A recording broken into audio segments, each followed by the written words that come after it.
한국의 요즘 스타트업 생태계가 얼마나 활발하게 좀 잘 되고 있는지 그런 좀 동향에 대해서 말씀을 드리겠고요.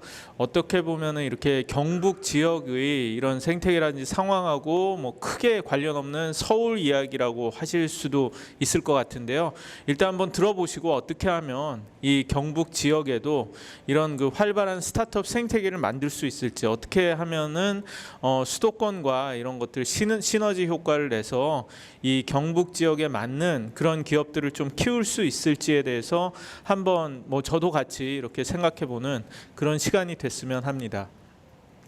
그래서 제가 이런 이야기를 많이 하는데요. 이게 제가 스타트업 얼라이언스에 있을 때 만든 스타트업들, 주요 스타트업들을 보여주는 이런 그 그림이었습니다. 뭐 이렇게 좋은 스타트업이 많다라는 얘기인데, 한국 경제가 스타트업 중심으로 이렇게 변하고 있다라는 그런 말씀을 요즘에 많이 드리고요. 그걸 그 서울의 강남에서 이렇게 다니다 보면은 좀 확연히 느낄 수 있는 것 같아요. 워낙 여기저기 보이는 광고들이, 스타트업 광고들이 굉장히 많습니다. 여러 가지 생활 속에서 우리가 쓰는 그런 제일 유명한 게 요즘에 당근마켓이라는 게 있죠. 당근마켓이 뭐 지하철 뭐 거의 이런 것들을 도배하듯이 이렇게 광고를 하고 있고요. 또 서울에서 그 강남 같은 데서 이렇게 아파트의 엘리베이터에 붙어 있는 포커스 미디어라는 이런 디스플레이 광고가 있습니다. 전 이걸 보면요, 여기 나오는 광고의 거의 요즘 느낌으로는 절반 이상이 스타트업 광고인 것 같아요. 스타트업들의 뭐 이런 쿠팡뿐만이 아니라 회를 배달해라, 뭘 해라, 뭘 사라, 뭐 차, 뭐 마켓컬리 이런 것처럼 굉장히 많은 이런 그 스타트업들이 우리 생활이 중심으로 이렇게 들어오고 있다라는 그런 것들을 좀 느끼고 있습니다. 그래서 이게 마치 제가 옛날에 실리콘밸리에서 살 때는 그 지역에서 보이는 5개의 광고들이 상당수가 이렇게 IT 스타트업 광고가 많았는데요. 이제 한국도 비슷하게 이렇게 바뀌고 있구나라는 그런 생각을 하고 있습니다. 그래서 여러분들이 왜 스타트업들이 이렇게 중심이 되고 스타트업들이 뜨고 있는지에 대해서 한번 생각해 보시면 좋을 것 같은데요. 이렇게 스타트업이라는 말이 떠오르게 된 거는 최근에 한 7, 8년 정도라고 저는 생각을 하고요. 아까 원장님이 보여주시기도 했던 그건데, 저도 이때가 조금 전기라고 생각을 했는데, 이게 그 영국 이코노미스트지의 2014년 1월에 이 표지였어요. 그러면서 스타트업 특집을 했습니다. 전 세계에 이런 스타트업, 테크 스타트업들이 이렇게 쏟아져 나온다라는 이런 그 기사가 있어서 제가 인상적으로 읽으면서 왜 스타트업이 많아지는가, 그런 거에 대해서 좀 이렇게 공부가 됐었던 적이 있어요. 왜냐하면 소프트웨어 창업이라든지 이런 것들이 그 쉬워지고, 워낙 컴퓨터의 이런 그 성능이라든지 이런 것들이 좋아지고 그러다 보니까 뭔가 아이디어를 실현해서 해보는 데 들어가는 비용이 옛날하고 비교를 해가지고 훨씬 더 줄어들었다는 겁니다. 뭐 옛날처럼 무슨 서버를 사고 컴퓨터를 사고 장비를 살 필요가 없이 아이디어만 있으면 클라우드 위에다가 내가 모바일 앱을 얹어서 그걸 갖고 뭐 전국 아니면 전 세계로 이걸 해서 히트를 칠 수 있는 그런 그 시대라는 거죠. 근데 그때 제가 이런 설명을 하면요, 많은 분들이 좀 헷갈려 하셨어요. 스타트업이 뭐냐 도대체, 그냥 창업을 하면 그게 다 스타트업이냐? 벤처기업이랑 뭐가 다른 거냐? 라는 이런 질문들을 많이 하셨는데요. 여러분들 중에서도 그런 생각을 하시는 분이 있을 거라고 생각을 하는데, 엄밀히 말하면 뭐 그렇게 대단한 건 아닙니다. 이제는 뭐 스타트업이란 말이 그 굉장히 일반화돼서 뭐 드라마까지 나오고 있습니다만은, 사실 이것만 기억하시면 좋을 것 같아요. 스타트업이란 건 이런 급성장 곡선, 제이커브라고도 하고 뭐 이런 하키스틱 성장이라고 하는 저런 성장이 기대되는 회사예요. 꾸준히 이렇게 하면서 돈을 벌고 스테디하게 매출 100억, 매출 뭐 110억 이런 식으로 올라가는 기업이 있을 수 있는데요. 그런 오래된 전통기업 그런 데를 보고 스타트업이라고 하기보다는 뭔가 새로운 모델이라든지 이런 아이디어를 갖고 뭐 새로운 신생기업일 수도 있고, 아니면은 오래된 기업이라도 뭔가를 찾아내서 급성장이 기대되는 그런 회사라고 보통 이야기를 합니다. 그래서 이분이 또 말한 정의가 또 재밌는데요. 반복적이면 확장 가능한 비즈니스 모델을 갖고 있는 회사라고 했어요. 이건 뭐냐 하면 아까 말씀하신 플랫폼, 기하급수 그거랑 굉장히 비슷하다는 생각이 드는데요. 뭔가 사람들이 그 반복적으로 많이 사용하게 되고요. 뭐 일상 속에서 쓰고 또 쓰고 그렇게 되고, 그리고 이걸 한두 명 여기 경북 뭐 아니면 여기 구미 지역에서만 쓰는 게 아니라 전국에 전 세계에 있는 사람들이 다 좋아할 수 있는 그런 모델을 가진 그런 회사라는 거죠. 그래서 그냥 이런 카페라든지 식당을 창업한 이런 분들은 창업가라고는 할 수 있지만, 이런 분들은 그냥 자영업자, 스몰 비즈니스를 하시는 분이고 스타트업이라고 얘기하기는 좀 어렵고, 이런 뭐 양복점을 하시거나 무슨 컨설팅 회사를 하거나 뭐 이런 출판사나 이런 데들도 사실은 뭐 스타트업이라고 하기는 어렵다는 생각이 들어요. 스타트업이라는 것은 무엇보다 새로운 모델, 반복과 확장이 가능한 그런 것을 가지고 클 수 있는 그런 회사여야 되고요. 그래서 이런 벤처기업이나 스타트업이란 말이 이렇게 쏟아져 나오고 많이 이야기를 하게 된 게 사실은 20년 전부터라고 생각을 합니다. 20년 전에 뭐가 나왔죠? 인터넷이 나왔죠. 그래서 소프트웨어가 무한 복제가 돼서 전 세계로 퍼져나가는 게 그때부터 시작이 됐고, 그때부터 뭐 야후라든지 구글 같은 회사, 그리고 한국에선 다음, 네이버, 뭐 게임 회사 이런 데들이 나오기 시작한 그 시절이라고 볼 수가 있어요. 그래서 소프트웨어 시절에 세상에서 나올 수 있는 게 바로 벤처기업, 지금은 그 말이 변해서 스타트업이란 말이 더 팬시하게 바뀌었다라는 그런 생각이 듭니다. 그런데 제가 스타트업을 설명할 때는 보통 요 한 장으로 이렇게 좀 말씀을 드리는데요. 스타트업이란 건 그런데 굉장히 세상에 있는 어떤 문제를 해결하는 그런 회사다라는 생각이 들어요. 어떤 창업가가 이 회사를 시작했을 때는 이런 불편한 문제를 해결한다라는 생각을 갖고 좀 다른 방식으로 이런 솔루션을 낸 거고요. 그런데 그게 사람들이 굉장히 반복적으로 많이 사용하거나 확장성이 있어야 된다라는 거죠. 그래야지 빠른 성장이 기대가 되니까요. 그런데 예전 같으면 여러분들도 그렇고 사업을 한다 그러면 보통은 그냥 내 돈 갖고 하거나 아니면 은행에서 돈을 빌리죠. 그래서 대개는 은행에 가서 대출을 하거나 그러는데, 요즘 세상의 스타트업은 그게 아니고 이 내가 갖고 있는 지분을 팔아가지고 투자를 받습니다. 그걸 개인한테 투자를 받는 거를 엔젤 투자라고 하고요. 대개는 뭐 몇 천만에서 몇 억씩 투자를 받고, 그런 다음에 회사가 커서 큰 투자를 받아야 될 때가 되면 저희 같은 벤처 캐피탈, 한국말로 뭐 창업 투자사라고 하는데요. 창투사한테 투자를 보통 뭐 5억 아니면 뭐 10억, 수십억, 뭐 수백억 이런 식으로 투자를 받는 거예요. 그렇게 해서 투자를 받아가면서 그 회사가 약속한 목표가 있습니다. 그걸 마일스톤이라고 하고요. 우리는 이 10억 투자를 받으면요, 이 10억 투자를 갖고 첫 제품을 내겠습니다.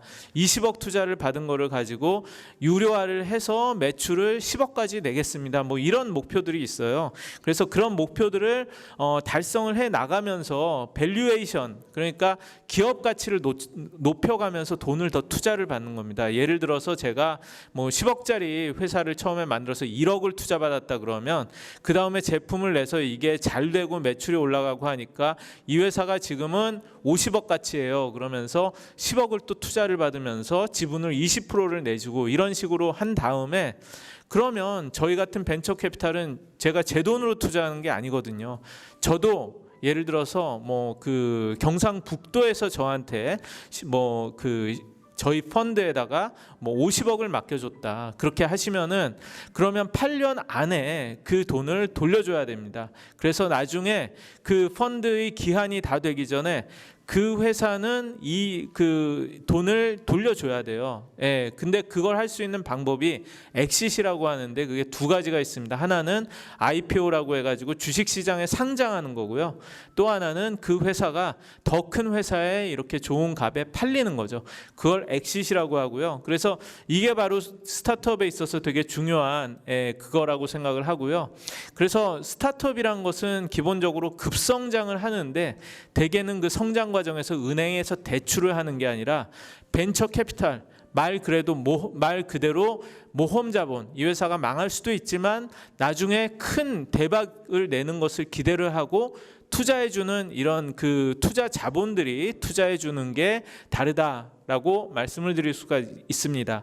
그리고 스타트업은 되게 중요한 게 이런 성장에 따라서 필요한 만큼 자기를 증명하면서 예, 이 투자를 올려가는 거예요. 그래서 뭐 이런 식이라고 보통 계단식이라고 말씀을 드리는데 처음에 아이디어가 있죠. 예, 그래서 제가 예를 들어서 마켓컬리라는 새벽 배송을 하는 그런 그 스타트업이다, 신선식품 그걸 하는 스타트업이다 싶으면 그렇게 하겠다라고 김슬아 대표가 2015년에 창업을 했어요. 그러면 이 아이디어만 갖고 이게 될지 안 될지 모르잖아요. 근데 내가 생각할 때 김슬아 대표의 능력과 이걸로 봤을 때 이걸 처음에 테스트를 하고 뭐를 하는데 돈이 1억이 필요한데 이 회사의 가치를 10억으로 보는 거예요. 그래서 1억을 투자해주고 제가 10%의 이런 지분을 확보를 하죠. 그렇게 해서 그 처음에 이런 경북 지역에 좋은 이런 농장이나 이런 데 가서 계란과 뭐 이런 고기와 이런 것들을 소싱을 해서 홈페이지를 간단히 만들어 놓고 팔기 시작을 합니다.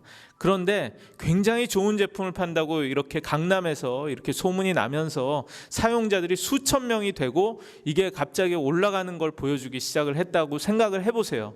그럼 어느 정도는 이 아이디어가 증명이 되고 여기에 더 투자를 하면 잘 될 것 같죠.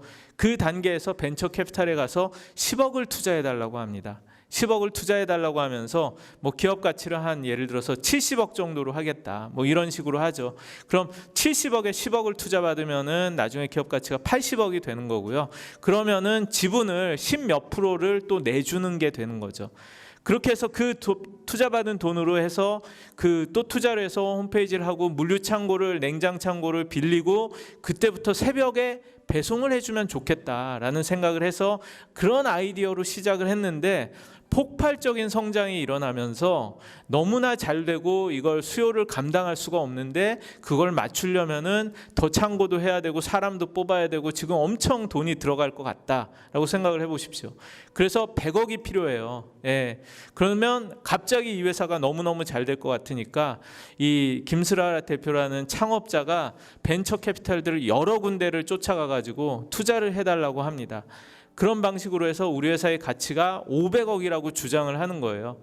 그러면 그 주장을 이렇게 사주는 벤처 캐피탈이 나오게 됩니다. 그래서 그 벤처 캐피탈이 용기 있게 예를 들어서 리드를 해서 30억, 100억 중에서 그럼 내가 30억을 투자할게라고 하고 다른 벤처 캐피탈들이 남은 돈 20억씩, 뭐 25억씩 이렇게 투자를 해서 100억을 만들어주고 그 단계에서 그 서울에서 강남만이 아니고 서울 전체로 이걸 확장을 한다든지 그런 식으로 해서 스타트업이라는 게 성장을 하는 거죠. 그렇게 해서 마켓컬리가 그런 식으로 100억을 투자를 받고요. 예, 그 다음에 뭐 또 몇백억을 투자를 받고 작년에 2천억을 또 투자를 받았었고 최근에도 아마 2천 몇백억을 투자를 받으면서 마켓컬리 기업 가치가 불과 6년 정도밖에 안 된 회사가 믿기 어려운 지금 2조 몇천억까지 올라갔습니다. 예, 그런 게 그 스타트업이 물론 아직도 적자는 내요. 적자는 내지만 그 굉장히 많은 한국의 국민들이 그런 것들을 좋아하면서 계속 쓰는 그런 서비스를 이렇게 그 새롭게 만들어낸 거라고 할 수가 있죠.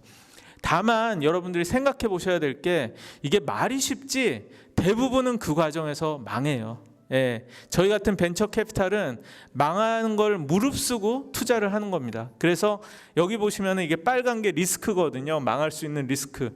초기 단계 아이디어에서 넣으면 망할 그런 가능성이 이렇게 높고요. 그게 아니고 뒤로 가서 돈이 마켓컬리에 2천억 정도가 투자될 정도가 되면은 저 회사는 절대 망하지 않을 거라는 생각들을 하고 투자를 하는 것이죠. 다만 이 앞단에서 투자를 한 그런 벤처 캐피탈은 거기에 대한 보상이 굉장히 큽니다. 그래서 제가 아는 벤처 캐피탈이 마켓컬리에 맨 처음 한 40억 정도를 투자한 회사가 있어요. 그 회사가 그걸 좀 따라가면서 아마 한 100억 정도로 이렇게 투자를 했는데 그 투자한 지분이 아마 지금 그 몇백억이 지금 돼 있을 겁니다. 그렇게 돼서 아마 그 회사가 한 1,000억 정도를 거기에서 이렇게 뺀다라고 하면은 300억짜리 펀드에서 몇십억을 투자를 해서 투자한 게 나머지가 다 망해도 마켓컬리 하나에서의 성공으로 모든 것을 다 이렇게 리쿱할 수 있는, 보상할 수 있는 그렇게 되는 것이죠. 그래서 그런 것들이 바로 이 혁신 생태계의 그런 투자 방법이라고 좀 말씀을 드릴 수가 있는데요. 여기서 실리콘밸리 이야기를 조금만 드려볼게요.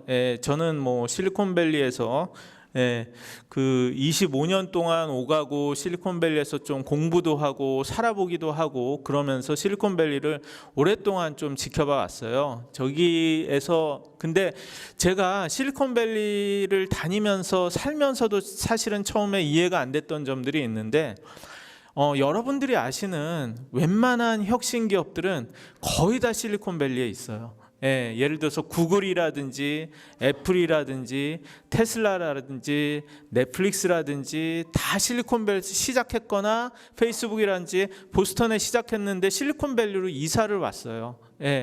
그리고 뭐 인텔이라든지 뭐 반도체도 저기에서 난리가 났고 인터넷도 저기에서 시작이 됐고 스마트폰도 저기에서 시작이 됐고 인공지능의 중심도 그렇고 왜 다 실리콘밸리에서만 저 난리냐? 뭐가 이유일까? 날씨가 좋아서 그런 건가? 아니면은 좋은 학교가 많아서 그런 사람들이 원래적인 똑똑한가? 그런 생각들을 했는데요. 제가 살아보면서 깨달은 게 생태계의 힘이다. 물론 저런 생태계를 만든 그 역사가 있었으니까 된 거죠. 어떻게 보면 포티나이너스라고 해가지고 1849년도에 금을 캐러 온 사람들부터 시작된 전통이라는 얘기도 있어요. 샌프란시스코에. 그런데 생태계라는 게 뭐냐? 저것처럼 해가 비치고 뭐 비도 오고 뭣도 많이 오고 저런 밀림이 있고 그래서 다양한 생물들이 나와서 잘 클 수 있는 그런 토양이 바로 저런 생태계라고 할 수가 있는 거죠. 근데 스타트업도 사실은 똑같다. 똑같은 기업을, 똑같은 사람을 어디다 서울에 놓는 거랑 실리콘밸리에 놓는 거랑 어디서 더 잘 클까? 물도 더 잘 두고 자양분이 있고 뭐 그런 건데 저는 거기에서 이렇게 살면서 관찰을 한 결과 그 드넓은 미국에서도 굉장히 더 좁은 지역에 혁신이 밀집해 있더라라는 생각을 했습니다. 그게 바로 이게 팔로알토라는 실리콘밸리의 중심인데요. 여기가 스탠포드 대학이 있어요. 가운데. 그럼 스탠포드에서 예를 들어서 구글의 저 두 창업자가 스탠포드에서 박사를 하고 나와서 구글을 창업을 했죠. 저 앞에서 창업을 했는데 교수가 소개를 했어요. 벤처 캐피탈리스트들을. 근데 벤처 캐피탈이 멀리 있지 않아요. 구미로 치면은 저 바로 앞길에 있어요. 옆에 있는 그 운전을 하고 10분, 20분 갈 수 있는 요 옆길에 샌드힐 로드라는 길에 실리콘밸리를 대표하는 세계적인 벤처 캐피탈이 수백 개 이렇게 포진하고 있고요. 그러니까 쉽게 만나죠. 그리고 저 주위를 둘러싸고 구글도 있고 페이스북도 있고 애플도 있고 테슬라도 있고 휴레패커드도 있고 인텔도 있고 다 있죠. 그러면 얼마든지 이 사람들이 쉽게 만날 수가 있는 그런 생태가 된 거예요. 그러니까 인재가 많이 나와서 창업을 하고 그리고 또 그런데 투자도 활발하게 해주고 그렇게 만든 스타트업들이 크면 그 제품을 사주고 또 그리고 또 인수도 해주고 하는 이런 그 아주 막강한 생태계가 있기 때문에 다들 심지어 페이스북조차도 하버드에서 시작을 했는데 회사가 크려면은 실리콘밸리에 가야겠다라고 해서 이사를 간 거예요. 보스턴은 지금까지도 그거를 상당히 아쉬워요. 페이스북을 뺏긴 걸. 그리고 또 하나 저 동네에 차이점이 있어요. 그 스타트업 투자자들인 벤처 캐피탈리스트들의 뭔가 마인드, 태도가 다르다는 거예요. 어떤 태도냐? 좋은 스타트업이나 기업 창업가가 많지 않은 동네에서 투자를 하는 거랑 실리콘밸리 같은 데서 투자를 하는 거는 다르다는 얘기예요. 뭐냐 하면 실리콘밸리에서 투자를 하면 너무 좋은 창업자들이 많은 거예요. 그리고 굉장히 자주 미팅을 할 수 있어요. 매일 한 팀씩도 만나려면 얼마든지 만나요. 근데 그 얘기는 만나다 보면 분명히 대단하게 나중에 성공하는데 내가 모르고 지나친 게 나와요. 패스한 게. 예를 들어서 뭐 나중에 저게 돼. 140자로 무슨 글을 써. 그게 돼? 라고 했는데 나중에 보니까 그게 트위터가 됐어요. 그리고 사진으로 찍는 SNS다. 그깟 거 누가 못해? 라고 했는데 그게 나중에 인스타그램이 됐어요. 남의 집에서 재워주는 그런 모델을 한대요. 그게 에어비앤비라는 회사인데 그게 어떻게 돼? 라고 해가지고 다 패스했는데 나중에 에어비앤비가 됐어요. 이런 일들을 겪으면 투자자들이 되게 겸허해진다라고 합니다. 그리고 내가 만난 이 회사가 될 수도 있다. 내가 잘못 생각했을 수도 있다. 내가 어떻게 도와주면은 잘 될 수 있지 않을까라는 생각을 하면서 투자를 더 적극적으로 해준다라고 해요. 그래서 이런 생태계에 있으면은 더 기회가 있고, 그리고 아까 말씀드린 것처럼 그렇게 유니콘 1조짜리 그런 유니콘이 되는 그런 기회들이 있기 때문에 스타트업 투자를 해서 완전히 홈런을 칠 수가 있어요. 예, 그러니까 여러 개가 망해도 된다. 그래서 어떻게 보면 하이 리스크 하이 리턴이 가능하기 때문에 더 과감히 투자한다는 거죠. 그런데 좋은 스타트업이 없는 생태계에는요, 10개를 투자해도 다 망하거나 아니면은 기껏 잘 된 게 2배, 3배 정도밖에 안 될 수가 있어요. 그러면은 저렇게 과감한 행동을 하지 못하죠. 왜냐하면 다 안전하게 깔아놔야지, 절대 망하지 않도록 해야지. 그래도 다행히 전체 그 수익률은 아슬아슬하게 뭐 그냥 은행보다는 더 이렇게 받는 정도가 되니까요. 예. 그래서 그런 게 달라서 그래서 실리콘밸리는 이렇게 초기부터 성장할 때까지 돈을 투자를 해주는 투자 생태계가 막강하게 되어 있고 성공을 경험한 사람들이 많기 때문에 당연히 그래서 되게 잘 되더라, 그런 거예요. 그래서 제가 2013년에 미국에서 5년을 살다가 돌아오면서 한국은 스타트업이 불모지라고 생각을 했어요. 예, 서울도 마찬가지고. 왜냐하면 인재들이 다 의사나 변호사나 공무원 되려고 하지 이런 뭐 창업을 하려고 하질 않는다. 다 망하지 그거 왜 하냐라고 배관시하는 사회적인 분위기도 있었고, 그리고 저희 같은 이런 벤처 캐피탈 투자사들도 그런 그 소프트웨어 플랫폼 회사에 투자를 하려고 하지 않아요. 야, 그거 뭐 해가지고 되겠어? 수익 모델이 없잖아. 그걸로 어떻게 돈을 벌어? 이런 이야기들을 하고 그냥 안전하게 제조업 이런 데 해서 삼성에 부품 납품하는 이런 벤더사 해가지고 IPO 가기 전에 이렇게 투자를 하면은 그냥 한 1.5배 정도 할 수 있으면은 그걸로 된 거야. 이런 이야기들을 되게 투자사들이 많이 이야기들을 하고요. 그리고 한국 시장이 어차피 작고 규제가 많기 때문에 안 된다라는 이야기들을 다 하고 있었어요. 그래서 저도 뭐 반신반의하면서 한국의 스타트업들을 돕는 그런 일을 이렇게 시작을 하면서 뭐 이렇게 많이 여기저기서 사람을 만나고 창업자들을 정말 많이 이렇게 만나면서 이런 것들을 관찰을 해 왔는데요. 요즘에는 한국의 스타트업 생태계가 단군 이래 가장 활발하다 라는 그런 생각을 하고 있습니다. 제가 아까 실리콘밸리에서 봤다라고 얘기를 했던 인재 투자 시장의 이런 3가지 요소가 한국에서도 갖춰지고 있기 때문이다 라는 그런 생각을 하고 있어요. 특히 한국이 저는 강점이 있다라고 생각하는 게 인재 투자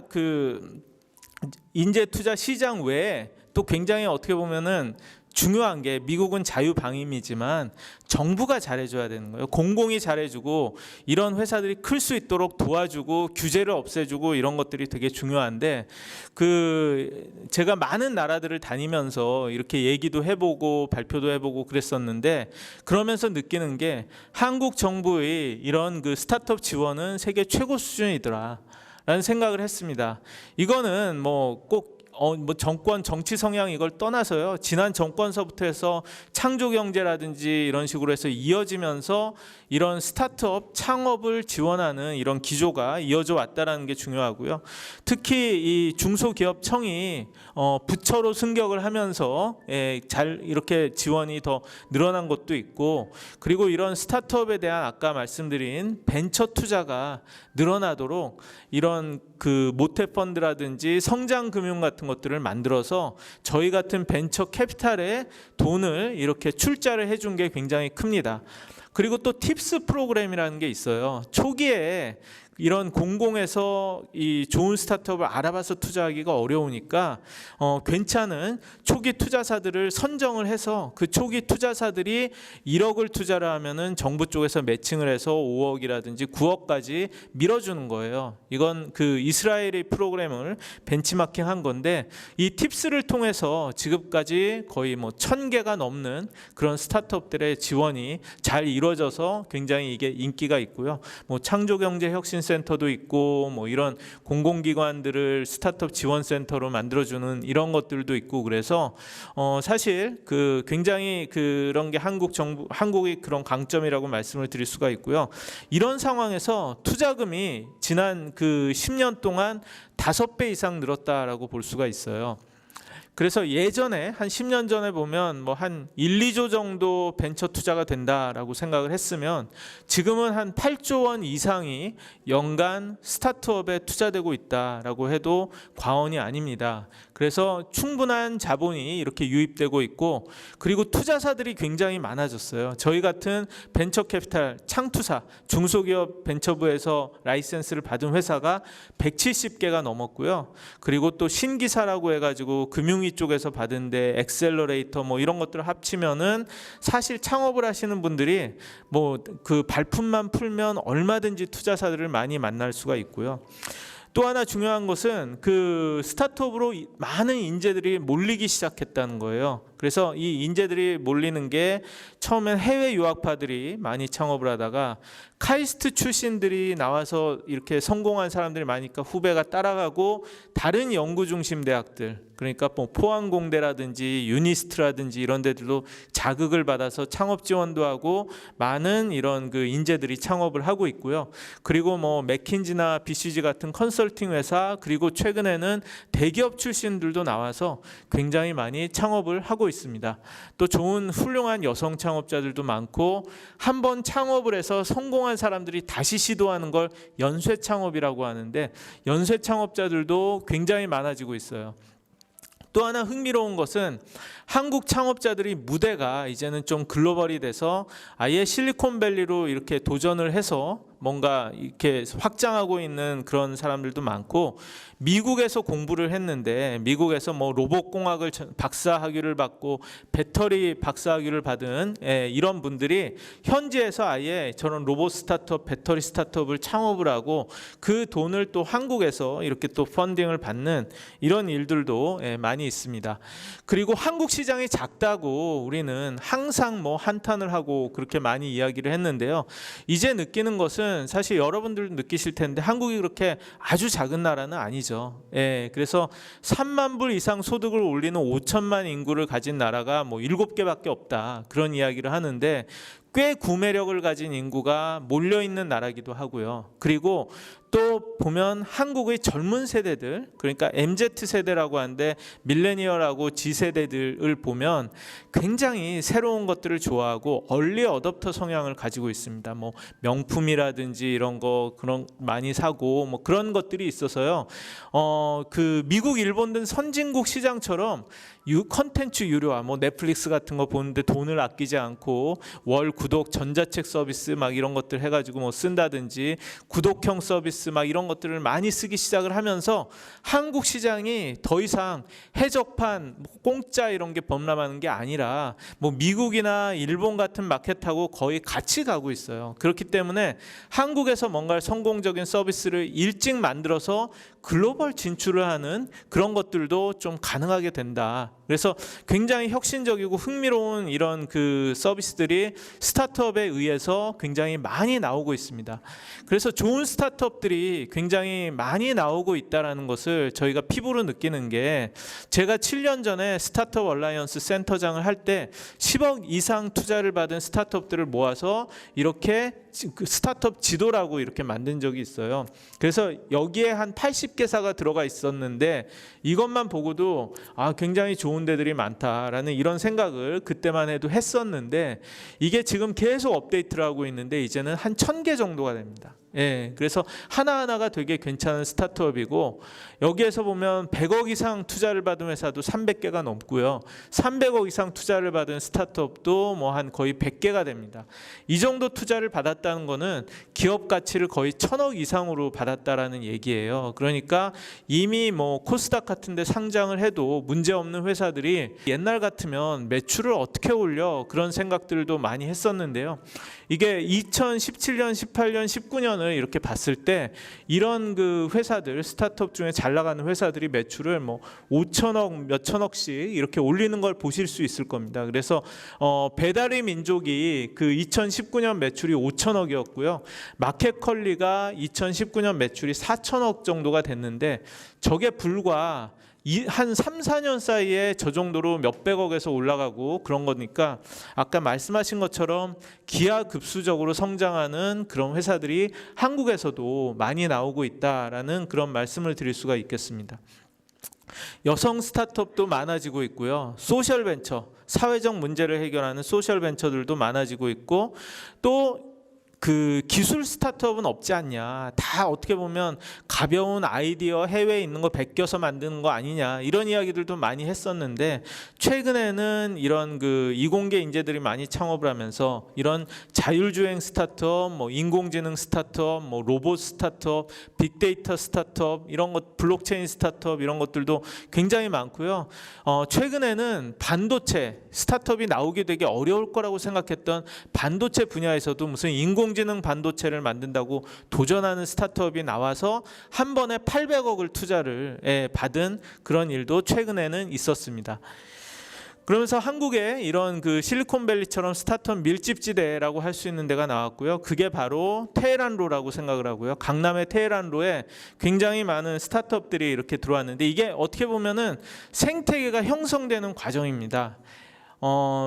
테헤란로가 옛날에 닷컴 처음에 거품기에 이렇게 자리를 잡았다가 그때는 다 뭐 이런 벤처 기업들이 투자를 받으면은 룸사롱에서 탕진을 했다 뭐 이런 이야기들도 많고 그랬었는데요. 지금은 뭐 그런 거는 없는 것 같고 2013년 제가 돌아올 때부터 해서 이 그 테헤란로를 따라서 스타트업 지원 기관들이 이렇게 자리를 잡기 시작을 했어요. 그래서 은행권 청년재단에서 만든 디캠프라든지 스타트업 얼라이언스, 구글 캠퍼스, 마루 180, 뭐 아산 나눔재단에서 만든 뭐 팁스타운 이런 데들이 생기면서 저런 데서 굉장히 이런 행사가 많이 생깁니다. 그러면 사람들이 만나고 투자자들, 창업자들이 만나고 창업을 어떻게 하는 건지 아이디어를 얻기 시작을 하고 뭔가 시작하려는 사람들이 발표를 하고 투자를 받고 이런 무대가 만들어지기 시작을 했고요.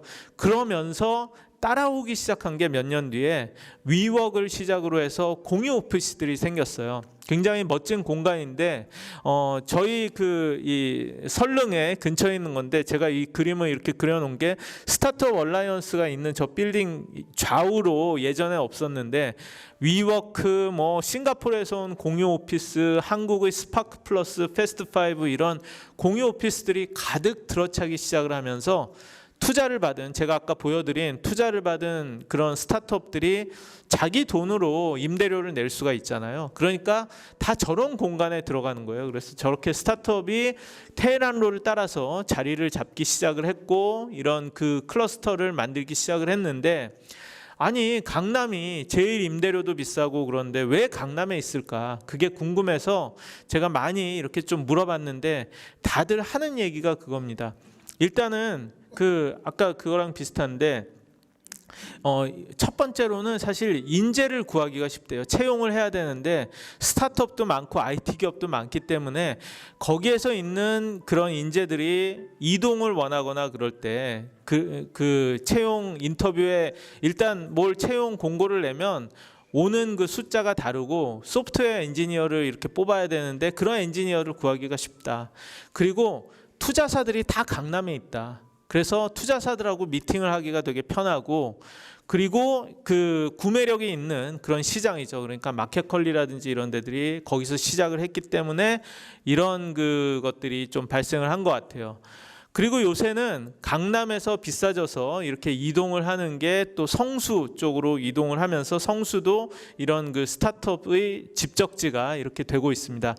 이런 분위기 속에서 한국의 유니콘 스타트업, 그러니까 유니콘 스타트업이란 건 아까 말씀하셨지만 투자를 받을 때 기업 가치가 10억 불, 한국 돈으로 한 1조 한 1000억 정도가 되는 것 같아요. 1조 1000억 정도가 되면 그러면은 유니콘 스타트업이라고 이야기를 합니다. 그래서 공식적인 발표가 안 났기 때문에 그런데 예를 들어서 마켓컬리가 작년에 2천억을 투자를 받았어요. 그런데 유니콘이라고 안 했습니다. 왜냐하면 2천억 투자를 받으면서 아마 기업 가치가 9천억 정도 됐을 거예요.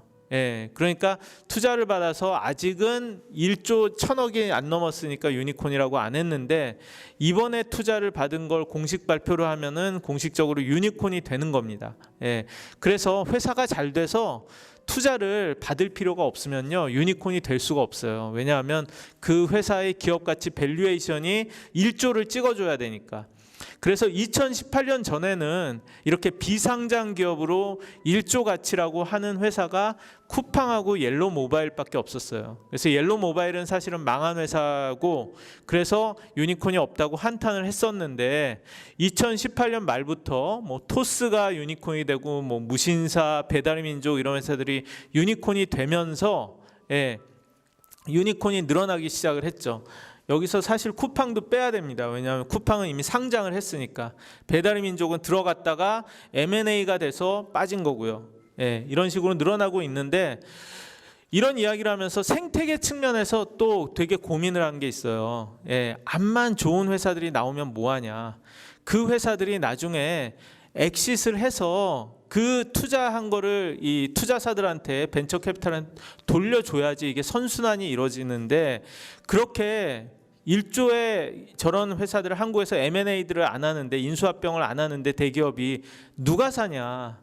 그리고 상장을 해도 저렇게 큰 기업이 되기는 어려운 거 아니냐. 코스닥에 올라가 봐야 몇 천억 밸류가 고작인데 1조 되기가 쉽냐. 이런 걱정들을 많이 했었는데요. 놀랍게도 2019년 말부터 이런 큰 엑싯이 나왔습니다. 이 수아랩이라는 회사는 공장 자동화 기술을 가진 인공지능 스타트업이에요. 뭐냐 하면 서울대에서 나온 그런 스타트업인데 이런 카메라로 찍어서 공장 라인에서 나오는 이런 제품들이 분량이 있는 거를 컴퓨터가 패턴으로 찾아내는 그런 그 기술을 가진 회사인데 저 회사를 미국 보스턴에 있는 공장 자동화 대기업인 코그넥스라는 데가 전 세계의 스타트업을 찾고 있었던 거예요. 저런 기술을 갖고 있는데. 그래서 하나 찾아서 스위스에 있는 걸 인수를 했는데 인수를 하고 나서 나중에 수아랩을 보니까 한국 회사의 기술이 더 나았다는 거예요. 그래서 저 회사를 무려 2천 몇백억을 주고 이렇게 인수를 하는 그런 일이 있었습니다. 그래서 그 전까지는 한국에서 몇백억짜리 인수도 별로 없었기 때문에 한국에서 몇천억짜리가 나올 수 있어 하면서 놀랐다가 바로 배달의 민족을 독일 딜리버리 히어로가 약 5조 원에 인수한다고 해서 다들 깜짝 놀라면서 굉장히 이제는 한국 생태계가 잘 되려나 보다라고 하면서 좋아하면서 2020이 됐는데 코로나가 터졌죠. 그래서 사실은 코로나 때문에 굉장히 다 걱정을 했습니다. 저도 그 회사를 막 옮긴 상황에서 다 망하는 거 아니야? 이런 그 걱정을 했는데 아시다시피 이게 기우였죠. 오히려 코로나가 세상의 모든 것의 변화를 촉진시키고 특히 디지털화를 이렇게 촉진을 시키면서 모든 비대면 산업이라든지 이커머스, 물류 이런 데들이 다 뜨기 시작을 하고 특히 빅테크 회사들 뭐 미국의 마이크로소프트라든지 구글이라든지 페이스북이라든지 애플이라든지 뭐 2천조 회사가 된다든지 한국의 뭐 그 네이버와 카카오가 이제는 뭐 70조 시총의 회사가 된다든지 이런 상상조차 못한 그런 일이 되면서 스타트업들 창업이 늘어나고 투자도 늘어나고 이렇게 변하기 시작을 했습니다. 그러면서 대부분의 이런 스타트업 영역에서 제가 보면 오히려 스타트업들이 더 잘 되더라. 더 코로나를 기회를 타고 더 성장을 하더라라는 그런 생각을 했고요. 그래서 이게 2019년과 2020년 코로나 있기 전과 후의 한국의 대표 스타트업들이 이런 매출을 본 건데요. 크래프톤이라는 회사는 배틀그라운드라는 게임을 내놓은 게임 회사예요. 저 게임 회사가 매출이 1조를 하다가요 1조 6천억이 됐습니다. 영업이익이 한 6천억 7천억 이 정도가 될 거예요. 그래서 이제 곧 상장을 하죠. 그래서 지금 뭐 시총을 거의 한 30조 가까이 보고 있는 회사라고 할 수가 있고요. 배달의 민족이 매출이 한 5천억 하던 회사가 1조 했고요. 마켓컬리도 5천억 정도 하다가 또 1조가 됐고요. 그리고 또 놀라운 게 보면은 토스 같은 이 송금을 하는 그 앱이 있죠. 토스가 매출을 한 1,000억 하다가 4천억으로 이렇게 껑충 뛰었고, 이런 식으로 많은 플랫폼 기업들이 본격적으로 한국에서 성장을 하게 되는 계기를 오히려 코로나가 만든 것 같습니다. 그런데 작년 한 해 동안 엑싯은 비교적 조용했어요. 가장 큰 엑싯이 빅히트라는 BTS의 그런 이 매니지먼트 회사가 상장을 했고, 그 회사가 하이브라고 이렇게 바꾸긴 했지만 그거 외에는 큰 M&A가 보이지 않다가 또 2월에 하이퍼 커넥트라는 한국 스타트업을 미국의 매치그룹이라는 데서 1조 9천억 원에 인수를 했습니다. 이것도 되게 놀라운 일인데요. 여기도 보면 플랫폼 그 기업이고, 아자르라는 요런 그 영상 채팅 앱을 서비스하는 그런 스타트업인데 한국에선 거의 몰라요.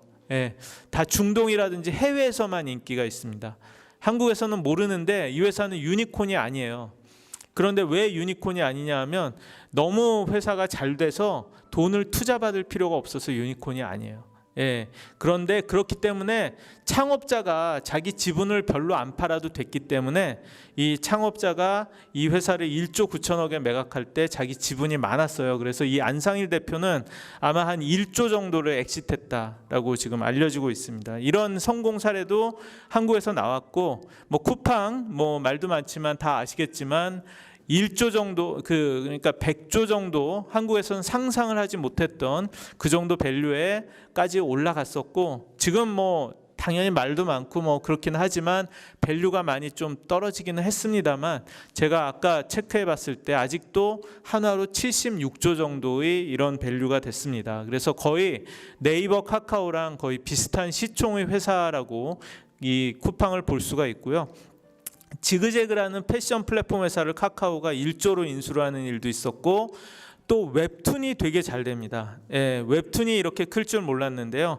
웹툰, 웹소설이 해외에서 이렇게 크기 시작을 하고, 그걸 기반으로 해서 여러 가지 영화와 드라마 같은 걸 만들면서 미국의 그런 마블이라든지 디즈니 같은 그런 컨텐츠 파워하우스로 갈 수 있는 중요한 소스라는 생각에 카카오라든지 네이버가 지금 이런 회사의 인수 경쟁을 벌이면서 이런 회사들을 6천억, 5천억을 주고 이렇게 인수하는 일들이 이렇게 벌어지기도 하고, 패션 플랫폼을 또 3천억, 스타트업이 스타트업을 인수했습니다. 무신사라는 이런 유니콘 스타트업이 저런 또 작은 스타트업을 3천억에 인수하는 이런 일들이 나오고, 그래서요.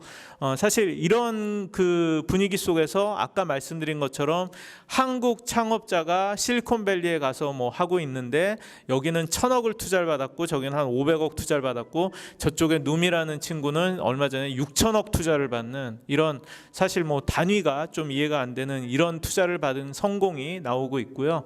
그래서 옛날에는 10억, 20억 투자 받았으면은 제가 2013년에 투자 잘 받았네 이런 생각을 했는데, 요즘에는 스타트업들이 투자를 받으면 다 보도자료를 냅니다. 그런데 거의 매일처럼 100억 이상의 투자 소식이 나와요. 거의 매일처럼. 그래서 얼마 전에 큰 투자는 소프트뱅크 비전펀드 손정희가 리드라는 이런 그 에듀테크 스타트업에 2천억을 투자를 했고요. 토스, 이 송금 스타트업 토스가 4,600억을 투자를 받으면서 기업 가치 8조를 인정받았다라고 했고, 곧 은행 서비스를 시작을 하고 아마 여기도 멀지 않아 이 내년에는 상장을 하지 않을까 이런 생각을 하고 있습니다. 그리고 기술 스타트업도 틈틈이 상장을 잘 하고 있고요. 인공지능 진단 기업, 로봇 기업 레인보우 로보틱스 이런 데들이 상장을 올 초에 했는데 시총이 2,500억, 3,500억 이렇습니다. 사실 근데 이런 것도 상식적으로 잘 이해가 안 돼요. 왜냐하면 레인보우 로보틱스가 작년 매출이 50억입니다. 여기도 한 10억, 20억 될 거예요.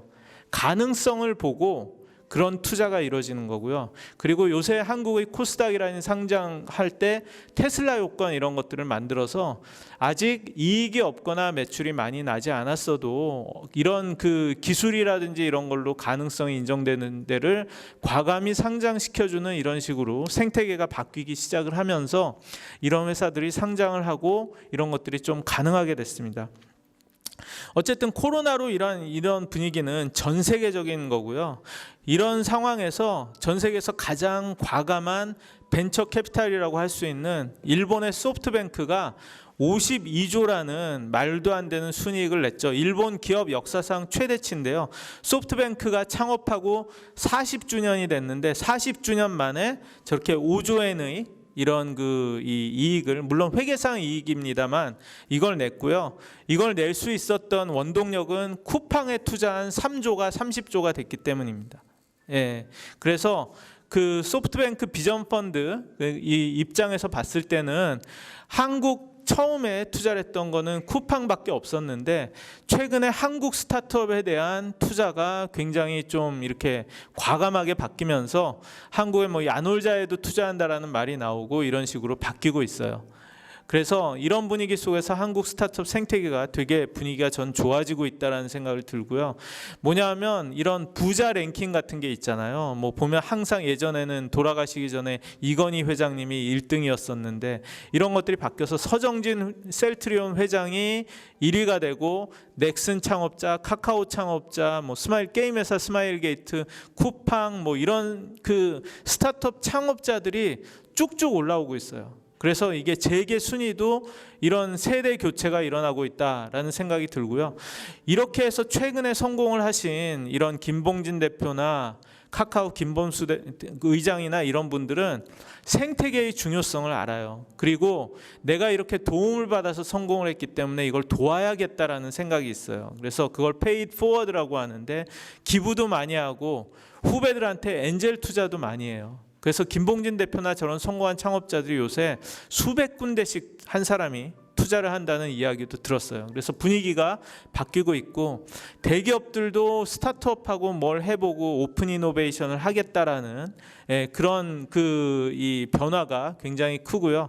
또 이렇게 해서 성공한 친구가 바로 어디에 인수돼 가지고 의무적으로 몇 년을 일하면은 그걸 끝나자마자 나와서 또 창업을 해요. 놀지 않고. 예, 바로 실리콘밸리랑 되게 비슷한 분위기가 이렇게 되어가는 것 같고요. 그래서 M&A가 적다라고 했었는데 이런 M&A들도 최근에는 굉장히 늘어나고 있다. 스타트업들이 스타트업을 인수하고 그런 것 같고, 그래서 투자 경쟁도 치열해서 좋은 스타트업이 있으면요, 제가 이렇게 만나면은 조금만 동작이 느리면은 투자를 못 해요. 왜냐하면 뭐 이런 거예요. 한 50억을 투자 받으려고 하는데 좋다 그러면은 와가지고 먼저 다른 투자사에서 결정을 해서 투자를 해버리고요.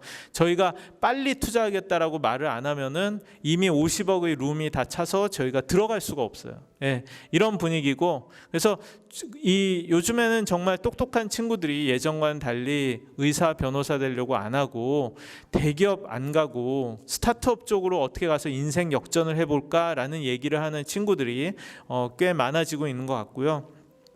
그리고 무엇보다도 저는 굉장히 이런 한국의 미래에 있어서 바람직한 거는 이런 창업가라는 사람들은 아까 말씀드린 것처럼 문제 해결을 하는 사람들이거든요. 왜냐하면 문제 해결을 하면서 기회를 찾아내는 사람들이기 때문에 뭔가 사회적으로 문제가 있고 이 변화하는 속에서 해결을 하려고 하는 거예요. 그러다 보면 사회가 발전하죠. 경제가 성장하죠. 그렇기 때문에 굉장히 중요하다라는 그런 생각이 듭니다. 그래서 저는 앞으로 10년이 한국 스타트업이 되게 중흥기가 될 것 같다라는 그런 말씀을 드리고요.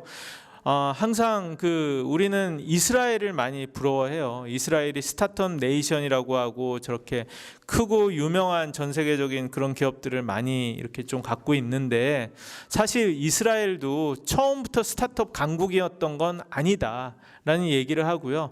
그 계기가 되는 일종의 박세리 모우먼트 같은 게 있었는데, 그게 98년도에 미라빌리스라는 작은 스타트업이 이런 인터넷 메신저를 처음 만들었는데 이게 AOL에 당시에 한 4천억에 팔리면서 난리가 나고 스타트업 저렇게 또 해보려고 창업이 이어지고 돈을 번 이런 투자자들이 다시 재투자를 하고 그러면서 선순환이 이루어졌다라는 거예요.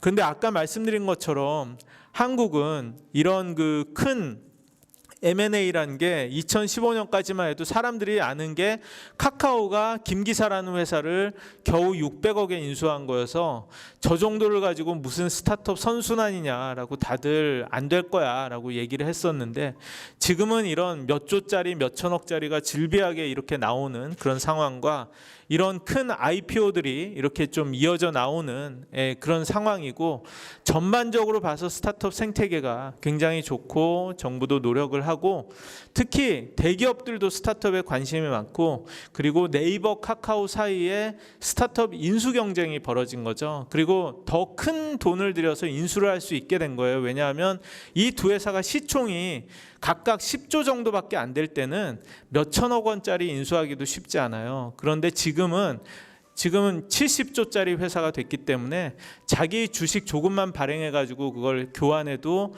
뭐 1조에 인수한다든지 이런 것들이 가능하게 된 거죠. 그런데 그런 회사가 네이버 카카오만 있는 게 아니라 이제는 쿠팡도 있고 배달의 민족도 있고, 그리고 뭐 하이브라든지 뭐 또 게임 회사들도 굉장히 큰 회사들이 많기 때문에 한국의 이런 그 IT 환경과 이런 것들은 굉장히 좋다라고 말씀을 드릴 수가 있을 것 같습니다. 그래서 앞으로가 굉장히 좀 잘 될 것 같다라는 말씀을 드리고 싶고요.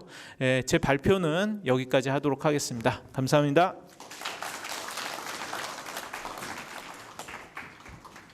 네, 감사합니다.